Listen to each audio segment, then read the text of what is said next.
Chers frères et sœurs, je voudrais vous souhaiter un très bon sabbat dans le Seigneur.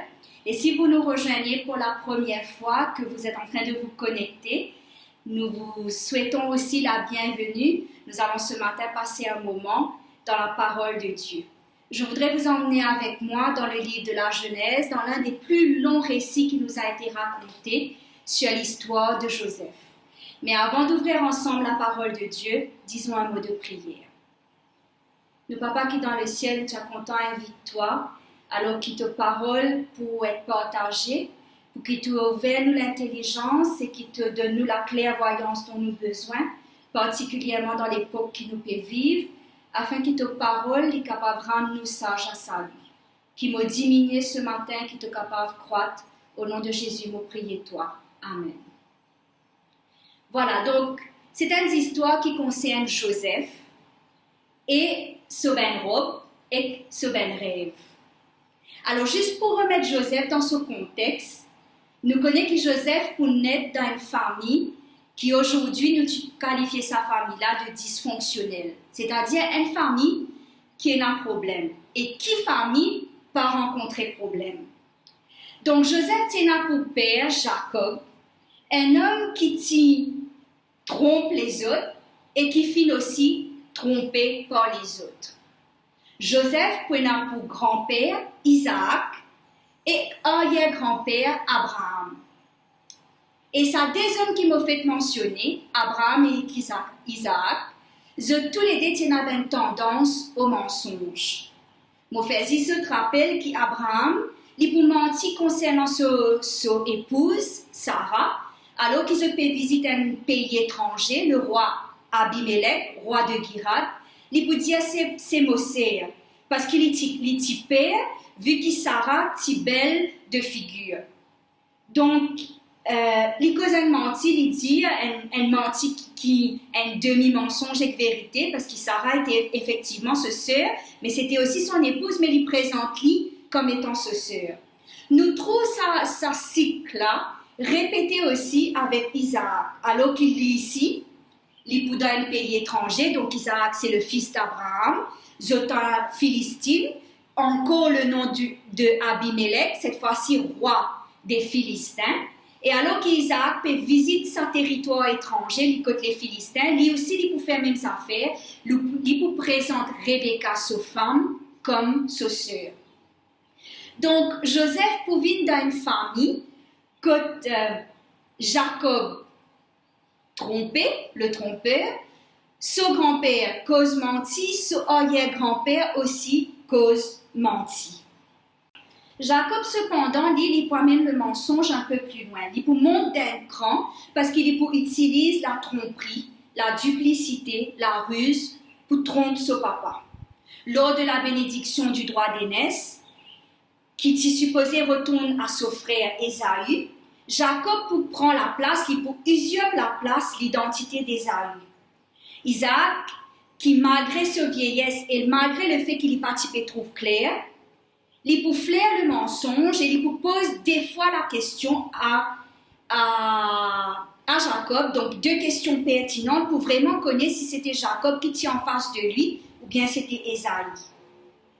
Alors, il va pas comprendre, il demande à ce garçon de préparer un gibier, il va pas comprendre qu'il fait plat là, il a amené aussi vite vers lui. Donc, dans ce matin, dans Genèse, il m'a peut lire à partir du verset 20, Isaac dit à son fils, et quoi, en as-tu trouvé mon fils? En as-tu déjà trouvé mon fils? Et Jacob répondit, c'est que l'Éternel, ton Dieu, l'a fait venir devant moi. Il cause un menti, Jacob cause un menti, et quand il fait cause menti, il même utilise le nom de Dieu dedans. Isaac dit à Jacob, le verset 21, approche-toi donc et que je te touche mon fils pour savoir si tu es mon fils Ésaü ou non. Jacob s'approcha d'Isaac, son père qui le toucha, et dit, la voix est la voix de Jacob, mais les mains sont les mains d'Ésaü. Moses fait autre rappel qu'il y a ici une intrigue parce qu'il, Jacob, afin qu'il est capable de cause mentir avec son papa Isaac, il couvert sur la main de poils d'animaux pour qu'il soit capable de pas reconnaître qui c'est pas lui au fait c'est bien Ésaü. Donc Jacob s'approche à Isaac, son père qui le touchait, dit la voix est la voix de Jacob, mais les mains sont les mains d'Ésaü. Le verset 23, il ne le reconnut pas parce que ses mains étaient velues comme les mains d'Ésaü, son frère, et il le bénit. Et il dit, c'est toi qui es mon fils Ésaü, et Jacob répondit, c'est moi. Et là, ici, il y a une première leçon qui me tient content tirer pour les parents. Bien souvent, nous connaissons que nos bons enfants imitent nous. Qu'ils guettent nous faire et qu'ils copient ce qu'ils trouvent nous faire, ou qu'ils guettent nous, ils écoutent nous et ils répètent ce qu'ils nous disent. Et ce matin, nous tiens bien à attirer l'attention que parfois nos bons enfants font mieux quand ils écoutent nous ou quand ils imitent nous. Ici, nous pouvons trouver qu'Abraham et qu'Isaac, ils ont menti concernant cette femme pour dire que c'est ma sœur, c'est pas mon épouse. Mais Jacob, il monte d'un cran. Il peut utiliser la duplicité, la tromperie. Il peut utiliser une intrigue pour être capable de ben son papa. Et sa cycle-là, sa pattern-là, il peut répéter aussi dans la vie des fils de Jacob. Alors que Jacob, pour dans le territoire de Sichem, donc, je connais ça l'épisode que Dina, il peut subir un affront par le prince du pays, c'est-à-dire Sichem, le fils de Hamor. Et le fils de Jacob, pour comploter, conspirer, mentir, trompe Sichem et Hamor pour se venger. Je vous dis aux hommes de Sichem de circonciser, et alors qu'ils savent, les hommes-là sont pour souffrant, les fils de Jacob pour profiter, pour tuer les autres. Jacob, bien vite, pour rendre compte de la supercherie. Et très vite, il pour demander à ce ben garçon, nous quitte ce territoire-là pour nous éviter un désastre. Parce qu'ils se connaissent que la vengeance pour certainement venir. Jacob, pas pour être trompé aussi une fois par ce ben garçon, mais une deuxième fois. Lorsqu'il pour prétendre qu'ils ont tué Joseph. Ce matin, je suis content de dire que si vous venez d'une famille dysfonctionnelle, si vous avez un bagage familial, vous êtes en bonne compagnie avec la parole de Dieu. Dieu, pour utiliser Joseph pour être une bénédiction pour sa famille, malgré ce qu'il est porté comme poids, comme héritage. Et Dieu pour utiliser Joseph pour bénir l'Égypte et bien d'autres nations. Joseph, c'est celui qui dans sa famille pour interrompre le cycle du mensonge et de la tromperie. Qui fait parce qu'il est pour choisir la vérité et l'intégrité. Joseph est dans 3 robes et 6 rêves. Chaque robe pour accompagner de 2 rêves. Moi-même, dans Genèse, chapitre 37, et là, nous pouvons trouver que Jacob, il retourne dans le pays de Canaan, là que son papa était. Il quitte là-bas. Et quand il est dans le pays de Canaan, alors que Joseph est âgé de 17 ans, son papa peut donner une tunique qui nous connaît et qui nous bons enfants aussi, souvent entendent ces histoires-là. C'est une tunique de plusieurs couleurs. Et cette tunique-là, sans le réaliser, c'était synonyme de royauté. La tunique, tu peux dire que Joseph est spécial. Et nous connaissons que cette tunique-là pour susciter la jalousie et la haine des frères de Joseph. Et alors que Joseph porte cette tunique, à l'âge de 17 ans, il recevra 2 rêves. Son premier rêve, son premier songe, c'est un gerbe qui peut débouter. Et il trouve que la gerbe de ses frères, il prosterne devant ce gerbe qui peut débouter.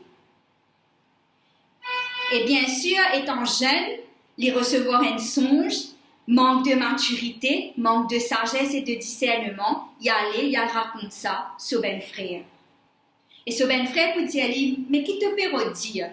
Tu peux redresser nous? Tu peux gouverner nous? Joseph, après quelque temps, recevra un deuxième songe. Et cette fois-ci, il trouvait le soleil, la lune et 11 étoiles qui peut prosterner devant lui. Pourquoi deux rêves dans la vie de Joseph avec cette première tunique, cette première robe? Parce que bon Dieu a envie de faire Joseph comprendre que le rêve qu'il peut recevoir pour la vie, tu peux vivre vraiment de Dieu. Donc Dieu pas interpellé une fois à travers un rêve, mais Dieu interpelle deux fois dans deux rêves, dans deux songes. Et Joseph, encore une fois, étant jeune, manque de discernement, manque de sagesse, il raconte ça, et il raconte même ça à son papa. Et son papa, il peut protester, il peut dire, mais qui te peut dire, mon garçon, est-ce que moi et ta maman et ton ben frère, nous besoin prosterner devant toi? Mais au fond de lui, et ça c'est l'esprit de prophétie qui donne nous ça l'éclaircissement-là, au fond de lui, Jacob, tu connais que Dieu était en mouvement dans la vie de Joseph. Parce qu'il rappelle que Jacob, lui-même, il recevoir un songe à Bethel. Donc, Jacob, pour comprendre que quelque part, Dieu peut interpeller, peut révéler l'avenir à ce garçon Joseph. Mais, il peut quand même protester parce qu'il est conscient qu'il s'appelle un rêve-là, tu peux attiser la haine de ses 11 frères. À ce stade de la vie de Joseph, alors qu'il y en a 17 ans, Joseph n'est pas capable d'interpréter ben rêve qu'il recevoir de Dieu. Il ne comprend pas le sens ni la signification de ses rêves. Dans une belle histoire qui peut raconter nous, ben frère pour rendre à Sichem pour perdre le troupeau. Et le temps pour passer, Jacob pour gagner l'inquiétude, il décide pour envoyer Joseph à le rejoindre son ben frère pour prendre cette nouvelle. Alors, je me rappelle qui est arrivé à Sichem, c'est là que Dina subit un affront et que son ben frère il dupe son papa, il fait tuer les hommes de Sichem. Donc, c'est dans ce territoire-là que ben frère de Joseph tu peux trouver ça. Mais quand Joseph il arrive là-bas, il peine trouve ça, il besoin parcourir 15 km en plus, c'est-à-dire à la Dotan, pour qu'il est capable de rejoindre son ben frère. Donc c'était pas un petit parcours, c'était un parcours assez fatigant, assez long, assez épuisant. Donc quand il peut arriver contre son ben frère, il peut dans sur lequel il peut espérer que son ben frère peut accueillir lui. Pour recevoir l'hospitalité, c'est-à-dire pour donner à boire et à manger parce qu'il marchait pendant des jours pour capable de rejoindre les autres. Mais quand il peut arriver, Joseph est surpris parce qu'il tout de suite, il peut rendre compte de la disposition de ses frères. Leurs autres visages, leurs autres expressions de visage, point à la haine. Et ils ont causé entre eux, au fait, ils ont comploter pour eux la vie de Joseph. Et Joseph pour une victime de leur complot. Toujours la sœur White, l'écrivain Ellen G. White, quand il commente le Joseph, il peut dire que le même esprit qui anime le cœur de Caïn, la haine qui Caïn tient pour Abel, c'était le même esprit de haine qui anime les frères de Joseph.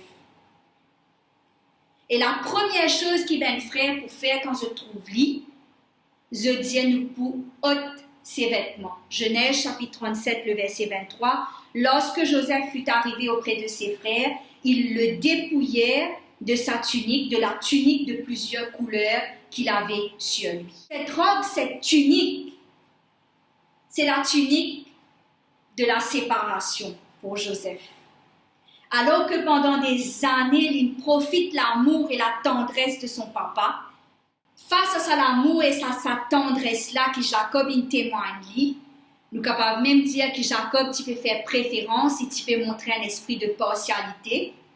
Ça rend Joseph à son adolescent, dans son jeune adulte, il développe un esprit volontaire, autoritaire, et il même un peu prétentieux. Donc Dieu pour permettre qu'il y ait une séparation arrive dans la vie de Joseph. Dieu pour permettre que Joseph pour jeter dans un trou, dans une citerne pour peine de l'eau, et grâce à Ruben et à Judas, Il peut échapper à la mort, mais il peut quand même être vendu pour 20 cycles d'argent aux Madianites qui étaient en Égypte. Et nous rappelle ici la similitude avec Jésus qui va être vendu par Judas aussi pour 30 pièces d'argent. Alors Joseph m'a dit ça qui est une vigne, sa garçon gâté, pourri, comment le dire en créole. Et Dieu permet ici qu'il y ait une séparation, il quitte ce pays, quitte sa famille, était donc la maison familiale pour y retrouver dans un pays étranger en Égypte. Et comment je peux camoufler, donc c'est la deuxième fois ici que les frères de Jacob pour utiliser la tromperie, l'intrigue, la duplicité, comment je peux tromper votre papa, je te fais tuer un bouc et je plonge la tunique de Joseph dans ce sang pour faire croire à votre papa qu'il y a une bête féroce, il dévore Joseph. Le sang de cet animal qui est versé, capable aussi ce matin, ramène-nous au prix que le mensonge, la tromperie, la duplicité, l'intrigue de nous la vie, il coûtait à Jésus lorsqu'il se descend une versée, l'eau la croix. Quelquefois, nous un peu ressembler aux frères de Joseph. D'une manière ou d'une façon ou d'une autre, nous aussi sabotons-nous les uns les autres. Je ne suis pas capable ce matin, empêche-moi, pose-moi la question, mais si tu as une différente manière, cette histoire-là se déroule d'une autre manière, comment ça peut changer le cours de l'histoire? Si quand Joseph raconte à son frère, son rêve, et au lieu qu'ils aient lui, ils soutenu par rapport à ses rêves. Si tu peux comprendre que la main de Dieu est avec Joseph, que le Seigneur est avec lui, et que bon Dieu, tu peux faire quelque chose dans la vie de Joseph, et qu'à travers Joseph, Dieu tu peux aussi œuvrer dans la vie de toute la famille. Mais je choisir pour rester dans la rivalité, dans la jalousie et dans les querelles, et laisse la haine et le dessus sur eux. Et je passe à côté du fait que quand Dieu type envie élève Joseph, Dieu type aussi envie élève les 11 frères. Quand Dieu type envie bénir Joseph, Dieu type aussi bénir autres. C'est une aveuglé par rapport à la jalousie, la méfiance, l'orgueil, l'insécurité, la méchanceté et les querelles concernant la volonté et les plans de Dieu. Mais Dieu, pour utiliser ce qui ce matin pour emprunter une illustration au pasteur Elisabeth Talbot, il pourrait nommer le GPS pour appeler le Grace Positioning System. Alors que Joseph peut être vendu en Égypte, il pas peut être vendu à n'importe qui. Genèse chapitre 37, le verset 36 pour dire nous, les Madianites le vendirent en Égypte à Potiphar, officier de Pharaon, chef des gardes. Je suis content qu'ils te rappellent ça ce matin. Officier, Potiphar n'était pas n'importe qui, officier de Pharaon, chef des gardes. Cette petite phrase va faire une différence dans la vie de Joseph et nous pourrons tourner là. Mais moi, je à la deuxième robe de Joseph. Alors que Joseph travaille chez Potiphar, la femme de Potiphar, pour séduire Joseph parce qu'il le trouve beau, et il pourra saisir des habits de Joseph. Joseph résiste lui et en fuyant, il peut abandonner, il peut laisser son vêtement. Il lui laissa son vêtement dans la main et s'enfuit au dehors.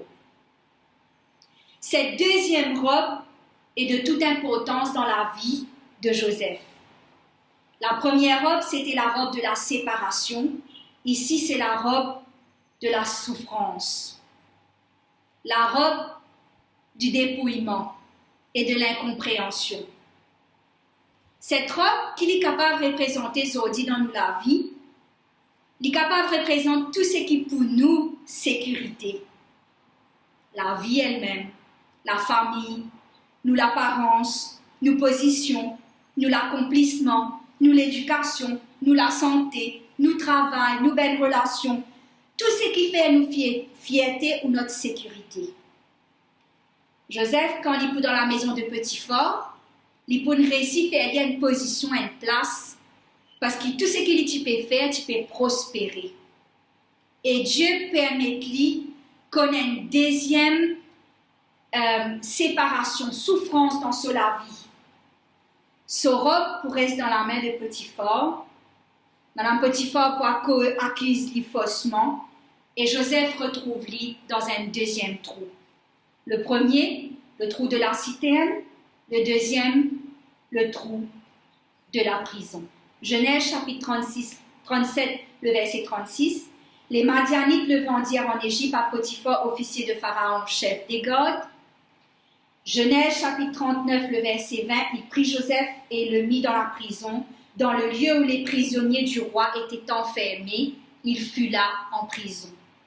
Qui fait c'est important parce que dans le GPS de Dieu, le Grace Positioning System, Dieu pour encore une fois rattrape Joseph. Puisque Potiphar n'est pas n'importe qui, qu'il est l'officier du Pharaon, chef des gardes, Joseph pourrait trouver dans la prison royale. Et c'est à cause de cette prison que tous les chefs des officiers royaux pourraient trouver que Joseph pour rencontrer les chansons et le pantier du roi. Et là, quand il a 17 ans, il n'est pas capable d'expliquer ce bel rêve. Mais ici, parce qu'il est à l'école du Christ, l'école de la séparation, du dépouillement et de la souffrance, Dieu vous donne un don spirituel à Joseph, le don d'interpréter les rêves. Il peut appeler au ministère de la prophétie. Et Joseph explique les rêves à les chansons et aux pantiers. Joseph, dans cette prison et dans la maison du Potiphar, il comprend que la vie qui dépend uniquement du Dieu d'Israël. Et dans cette école, il choisit l'intégrité et la vérité. Joseph, dépouillé de tout secours humain, il ne peut que compter sur le Dieu d'Abraham, d'Isaac et de Jacob. À cause de cette deuxième robe que Joseph il laisse entre les mains de Madame Potiphar, Joseph porte une troisième robe. Alors qu'il explique les rêves de les chansons et du pantier, le pantier pour raconter ça à Pharaon qui recevoir lui-même deux rêves qu'il n'est pas capable d'expliquer. Donc, on arrive ici à la troisième robe et les deux rêves du Pharaon. Joseph vous donne, avec l'aide de Dieu, l'explication au Pharaon par rapport à ses rêves. Et cela pour amener à la royauté. Genèse chapitre 41, le verset 42, pour dire nous, Pharaon ôta son anneau de la main et le mit à la main de Joseph. Il le revêtit d'habits de fin lin et lui mit un collier d'or au cou. Joseph arrive à cette robe de la royauté, cet habit de fin lin, parce que Joseph il conne humilier lui et bon Dieu il élève lui autant convenable. Joseph est celui qui brise le cycle d'intrigue, de tromperie, de mensonges et de duplicité au sein de sa famille. Comment nous trouvons ça? À la fin de la vie de Jacob, alors que Joseph a son chevet et qu'il lui donne la bénédiction, Jacob pour avoir la main droite sur le deuxième fils et la main gauche sur le premier fils. Et Joseph, pour rendre compte que c'était de la main droite qu'il fallait bénir le premier fils pour la bénédiction du droit d'aînesse. Et il peut interpeller son papa, il peut protester, mais Jacob pour donner une explication qui fait qu'il peut bénir le deuxième fils de sa main droite. Et nous rendons compte que le cycle d'intrigue et de duplicité brisé. L'histoire qui n'est née avec Jacob et Ésaü pas répétée, mais au contraire, il y a un dialogue, il y a une explication, une conversation qui se fait dans la vérité. C'est pour cela que nous rendons compte que Joseph ligne choisit l'intégrité et la vérité. Et Dieu, pour œuvrer dans la vie de Joseph et aussi de Jacob. Ce matin, je suis content de faire 2 appels. D'abord, qui nous capable de célébrer ben rêve qui bon Dieu place sur la vie des uns et des autres. C'est pas parce qu'il nous met à nu, nous expose les défauts des uns et des autres, qui dit monde pas pour remarquer nos défauts ou qui nous pour paraître plus bon à ce qui. C'est pas parce qu'il nous permet de retenir les autres qui nous pointe de l'avant.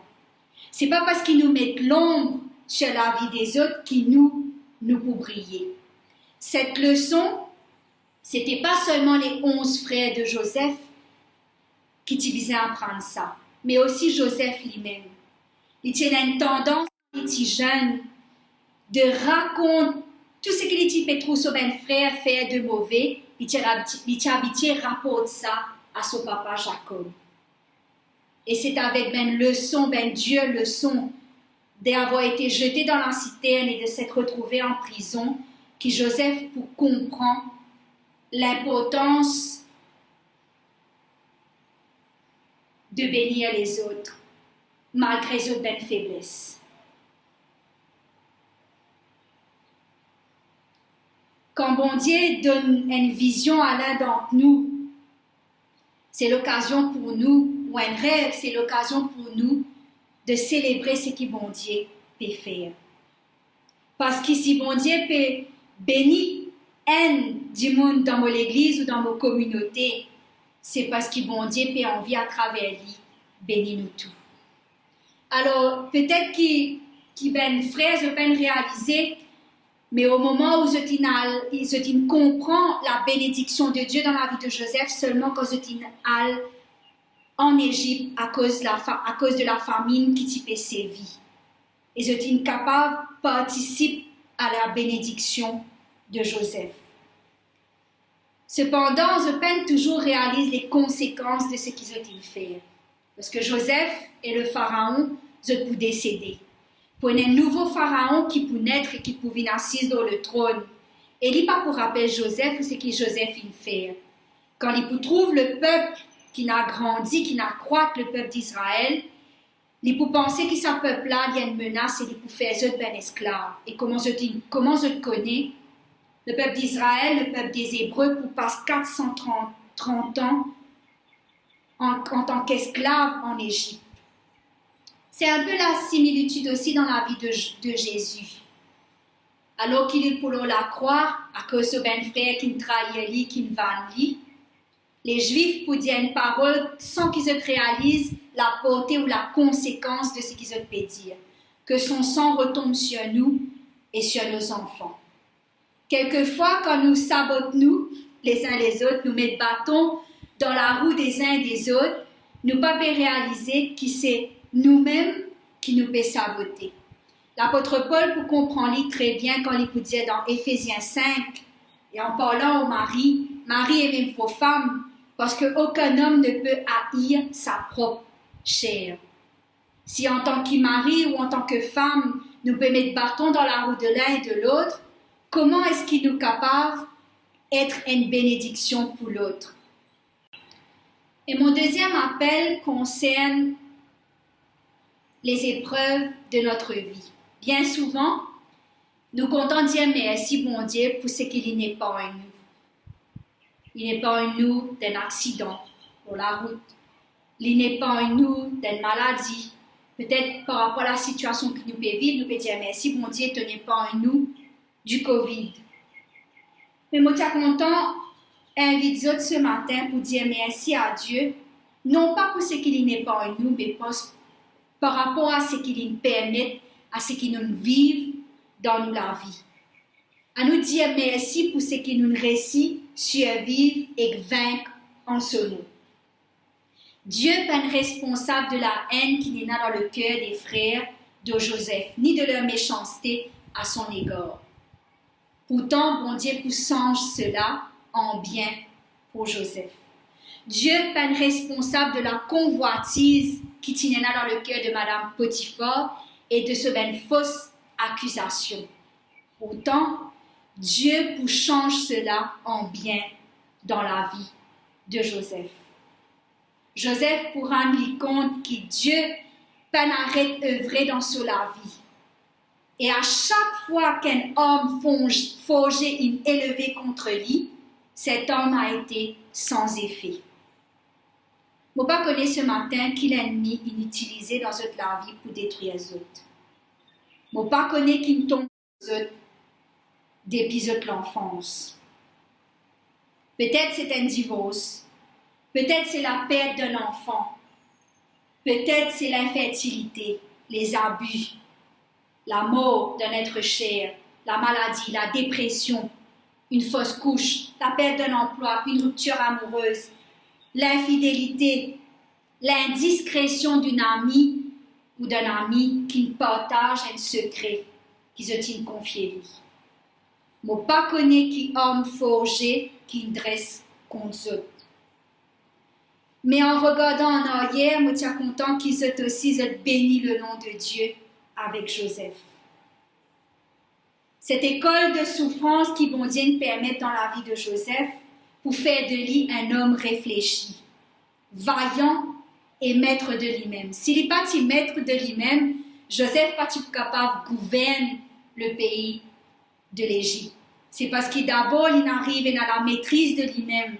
Il gouverne lui-même qui bon Dieu est capable d'utiliser lui comme un gouvernant, comme le premier ministre de l'Égypte. Madame White fait sa commentaire d'un enfant gâté. Le malheur avait fait de lui un homme réfléchi et maître de lui-même. Tout comme Joseph, il fait l'expérience de la véracité de la parole de Dieu. Il trouve l'accomplissement des promesses de Dieu grâce à il trouve comment Dieu il permet qu'il soit un rêve, une réalité à cause de la souveraineté de Dieu. Il fait l'expérience des paroles de Dieu. Et moi, je suis content de dire qu'il y a une expérience, une épreuve qui, bon Dieu, pas épargne nous, permet nous connaître l'authenticité des paroles de Dieu. Je fait l'expérience de quand je marche dans la vallée de l'ombre de la mort, je ne crains aucun mal. Je apprends que Dieu, c'est lui-même cette lumière qui éclaire cette ténèbres. Je apprends que l'Éternel est mon berger, je ne manquerai de rien. Je apprends que si une armée se campait contre moi, mon cœur n'aurait aucune crainte. Si une guerre s'élevait contre moi, je serais malgré cela plein de confiance. Vous avez appris à travers une expérience que si mon père et ma mère m'abandonnent, l'Éternel me recueillera. L'Éternel est près de ceux qui ont le cœur brisé et il sauve ceux qui ont l'esprit dans l'abattement. Je t'apprends à travers les épreuves que le malheur atteint souvent le juste, mais l'Éternel l'en délivre toujours. Je t'apprends, je puis tout par celui qui me fortifie. Je t'apprends, comment ferais-je un si grand mal et pécherais-je contre Dieu? Je t'apprends, je serre ta parole au fond de mon cœur afin de ne pas pécher contre toi. Je t'apprends que si mon cœur me condamne, Dieu est plus grand que mon cœur. Je t'apprends, mon Créateur et mon époux et mon Rédempteur, c'est le Saint d'Israël.